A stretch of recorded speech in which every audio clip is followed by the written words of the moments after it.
Bé, la veritat és que aquesta temporada, a la Copa del Món, tant a la Baja com al Rally del Marroc, el resultat ha sigut molt bo a nivell esportiu. Hem après molt també perquè hem pogut treballar molt amb el cotxe, cosa que l'any passat no vàrem poder fer perquè vam tenir molt poc temps fins al Dakar. I bé,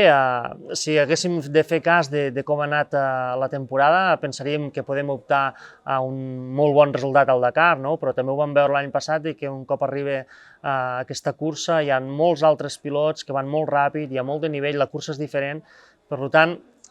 prefereixo anar al Dakar 2022 una mica amb cautela en aquest sentit.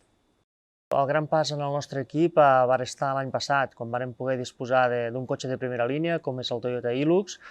treballar amb Overdrive, que per nosaltres va ser molt important, i és important, perquè ens ajuden moltíssim a entendre el cotxe i a posar-lo a punt.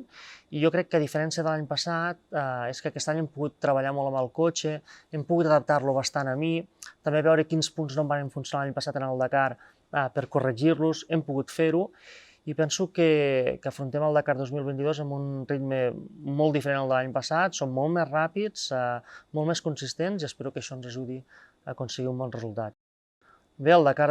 2022, el 70% del recorregut és completament nou, hi haurà molta més arena que l'any passat, això és una que ens agrada, perquè l'any passat amb les pedres vam tenir molts problemes amb les punxades. De fet, hi ha un canvi de reglament en què la majoria de pilots oficials